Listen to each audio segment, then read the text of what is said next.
Hello students. मैं doctor Alka, associate professor GD girls college. मेरा ये जो वीडियो है ये बीएससी पार्ट फर्स्ट के लिए है और पेपर फर्स्ट का है ये।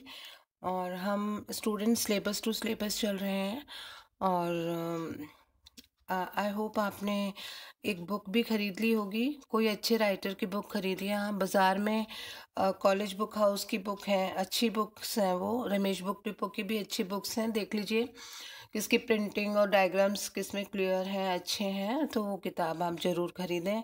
और आप ये वीडियो भी सुने और किताब को भी पढ़ें आप, उससे आपको बहुत अच्छे से समझ भी आ जाएगा।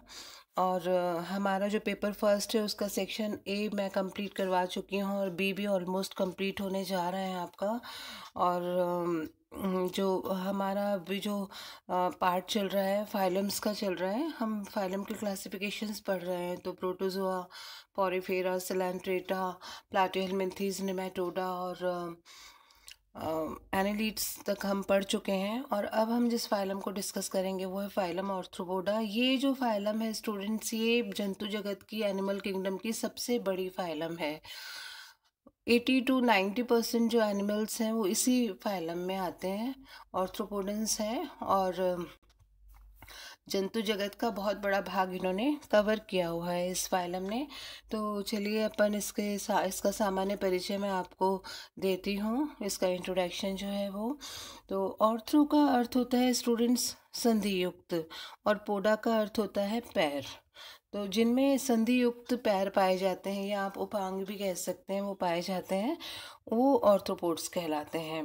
और इस फाइलम में जितने भी एनिमल्स आते हैं वो उनमें जो अपेंडेजेस होती हैं वो संधि युक्त ही होती हैं। संधि तो ये जो संघ है इसकी स्थापना 1845 में वॉन वॉन सिपोल नाम के साइंटिस्ट ने की थी। और उन्होंने ये बताया था कि ये जंतु जगत का सबसे बड़ा संघ है और 80 से 90% जो जातियां हैं वो इसमें कुल जातियों की इसमें सम्मिलित की गई हैं। अब इसका अपन लक्षण पढ़ेंगे, कैरेक्टरिस्टिक फीचर जिसको कहते हैं, की कैरेक्टर्स जिसको बोलते हैं, और वो और किसी में नहीं पाए जाते। वो कैरेक्टर्स हम आज डिस्कस करेंगे। तो सबसे पहले है इस संघ के जितने भी जंतु होते हैं वो ट्रिप्लोब्लास्टिक होते हैं, त्रिस्तरीय होते हैं, द्विपार्श्व सममिति उनमें पाई जाती है, बायलेटरल सिमेट्री, प्रगुही होते हैं, सिलोम होती है उनमें, और विखंडी रूप से खंडयुक्त होते हैं, मेटामेरिकली सेगमेंटेड होते हैं। इनका जो शारीरिक संगठन है वो अंग तंत्र स्तर का होता है, ऑर्गन सिस्टम लेवल का होता है। पहले तो स्टूडेंट्स केवल सेल्स थी प्रोटोजोआ में, फिर थोड़ी सी सेल जो है वो इकट्ठी होकर नर्व सेल्स का काम करती हैं पॉरीफेरा में, और फिर सिलेंट्रेटा में ये टिश्यू लेवल तक का था। और उसके बाद धीरे धीरे ये एनालिड्स में जो है जो ये शारीरिक संगठन है वो ऑर्गन सिस्टम लेवल का हो गया। ऑर्गन्स मिलकर क्या बना रहे हैं, सिस्टम बना रहे हैं। जैसे डाइजेस्टिव सिस्टम है वो बहुत सारे ऑर्गन से मिलकर बना होता है ना स्टूडेंट्स, जैसे माउथ है, बक्कल कैविटी है, फेरिंग्स है, फिर स्टमक, इंटेस्टाइन, रेक्टम, एनस, ये सारे अंग मिलकर क्या बना रहे हैं, सिस्टम बना रहे हैं। तो ये एनिलिडा से शुरू हुआ है सिस्टम, अंग तंत्र स्तर का जो शारीरिक संगठन है वो। अब इनमें जो है इनका जो इन पे ब्राह कंकाल पाया जाता है। इनके शरीर के ऊपर एक खोल सा होता है जो कि क्यूटिकुलर होता है, क्यूटिकल का बना होता है, इसीलिए उसको क्यूटिकुलर कहते हैं।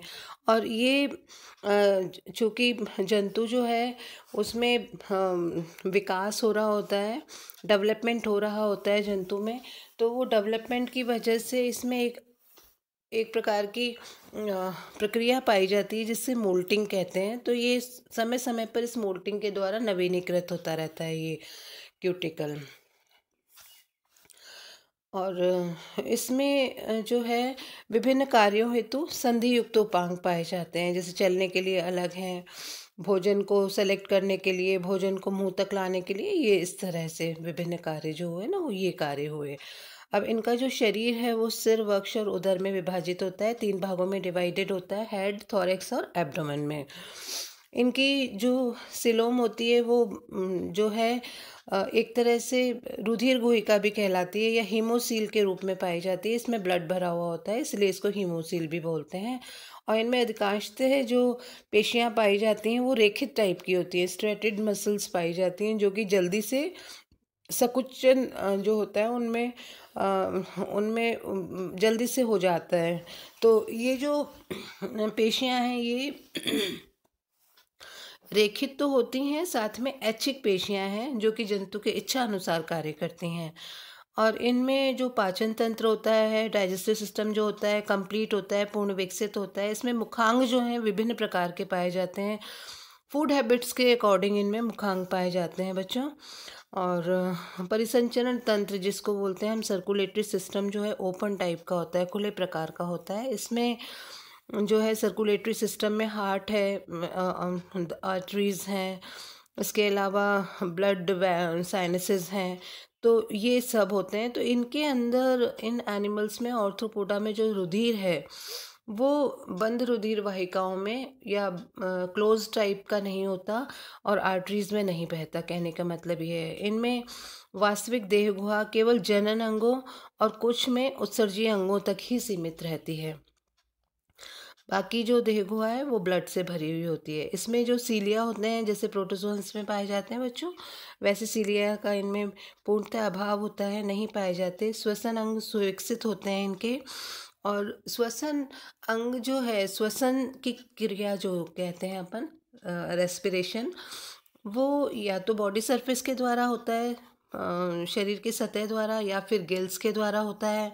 इसके अलावा इनमें श्वास नलिकाएं भी पाई जाती हैं जिसे ट्रैकिया भी कहते हैं अपन इंग्लिश में, और या फिर बुक लंग्स के द्वारा भी इनमें श्वसन होता है। बच्चों, मैंने आपको ऑर्थोपोडा की विशेषताओं के बाकायदा 2 डायग्राम व्हाट्सएप किए हैं, तो आई होप आप देख रहे होंगे उनको भी। तो देखिए, आपने बुक लंग्स भी हैं, बिल्कुल ऐसे जैसे बुक होती है ना, पेजेस होते हैं, वैसे जमे हुए हैं ये अरेक्निड्स में पाए जाते हैं बुक लंग्स। और इसके अलावा ट्रैकिया भी देखो, कॉकरोच की आउटलाइन बना रखी है और इसके अंदर ट्रैकियल जो है सिस्टम बता रखा है, और एक ट्रैकिया को जो है एनलार्ज भी किया हुआ है। इसके अलावा इसमें जो है रेस्पिरेटरी ऑर्गन्स जो इंसेक्ट्स में पाए जाते हैं ये बताए हैं, अच्छे से डायग्राम में बना रखे हैं। इसके अलावा विशेषताओं में आप देख रहे हो एक इंसेक्ट बनाया हुआ है, इसके बॉडी के पूरा डिवीज़न बता रखा है, लाइफ साइकिल बता रखी है कि दोनों तरह की लाइफ साइकिल है इनमें। इंसेक्ट्स में डायरेक्ट डेवलपमेंट भी पाया जाता है, इनडायरेक्ट भी पाया जाता है। तो लार्वा जिसमें है वो इनडायरेक्ट डेवलपमेंट है, और जिसके अंदर एग है वो एग से डायरेक्ट प्यूपा बन रहा है, वो डायरेक्ट डेवलपमेंट है। इसके अलावा जॉइंटेड अपेंडेजेस बता रखी हैं, आप देखें, आप उसमें डायग्राम में देखिएगा और अच्छे से आपको फिर समझ आएगी। इसके बाद हम लेते हैं नेक्स्ट जो की फीचर है, वो है एक्सक्रीशन, उत्सर्जन। उत्सर्जन के लिए इनमें जो है ऑर्थोपोडा में ग्रीन ग्लैंड नाम के अंग पाए जाते हैं, या फिर कॉक्सिक ग्लैंड्स पाई जाती हैं, या फिर इनमें मेल्पिजियन ट्यूब्यूल्स पाए जाते हैं। इनका जो तंत्रिका तंत्र है वो एनिलिडा के समान ही होता है, और इसमें भी एक नर्व रिंग पाई जाती है, और फिर दोहरी अधर तंत्रिका रज्जु पीछे तक जाती है, एनस तक। इसको बोलते हैं डबल नर्व कॉर्ड, जो है वो एनस तक फैली रहती है। तो बच्चों, ये तो हमारा जो है की फीचर्स हम पढ़ रहे हैं। और इनमें ऑर्थोपोडा में जो संवेदी अंग जो पाए जाते हैं वो या तो सिंपल आइज होती हैं, कंपाउंड आइज भी पाई जाती हैं। इसके अलावा टेक्टाइल ऑर्गन्स भी पाए जाते हैं, और कीमो रिसेप्टर्स भी पाए जाते हैं। टेक्टाइल रिसेप्टर टच स्पर्शग्राही और रसायनग्राही भी पाए जाते हैं। ऑर्थोपोडा में नर और मादा अलग अलग होते हैं, और कभी कभी जो है मेल और फीमेल जो है एक जैसे दिखाई देते हैं। कहने का मतलब ये कि इनमें लैंगिक विभेदन या सेक्स डिफ्रेंसिएशन जो है वो पाया भी जाता है और नहीं भी पाया जाता। और इनमें जो है पेयर्ड इसमें गॉनेट्स पाए जाते हैं, युग्मित जननांग जिसको बोलते हैं, और इनमें जननांग के साथ वाहिकाएं भी पाई जाती हैं, जनन वाहिकाएं, गॉनेडल वेसल्स भी पाई जाती हैं। निषेचन जो है इनमें फर्टिलाइजेशन आंतरिक होता है, इंटरनल होता है, और ये ओविपेरस होते हैं या फिर विविपेरस होते हैं, दोनों तरह के होते हैं। अंडे देने भी देते हैं और सीधे अंडा न दे के बच्चे भी देते हैं ये। और जो शिशु प्रजक जो जंतु हैं वो तो अभी मैंने बताया ना, शिशुओं को जन्म देते हैं। और इन शिशुओं का जन्म जो होता है वो मादा के अंदर ही होता है, शरीर के अंदर। और अभी मैंने बताया कि इनमें जो डेवलपमेंट है वो डायरेक्ट इनडायरेक्ट टाइप का होता है। इनमें पार्थेनोजेनेसिस भी पाया जाता है इंसेक्ट्स में। पार्थेनो जेनेसिस या अनिषेक जनन का जो अर्थ है वो ये है कि बिना निषेचित हुए अंडे से भ्रूण का विकास होना, हो जाना।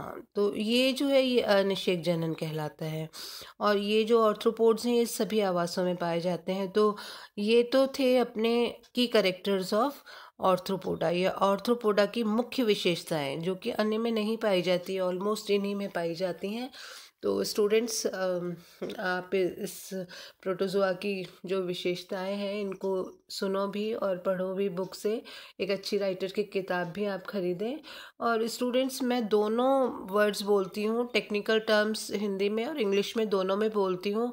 तो मुझे नहीं लगता कि आपको समझ नहीं आता होगा, तो आप अच्छे से समझ रहे होंगे इस टॉपिक को। Thank you very much students. अपना नेक्स्ट टॉपिक जो होगा वो होगा क्लासिफिकेशन ऑफ ऑर्थ्रोपोडा। तब तक के लिए बाय बाय।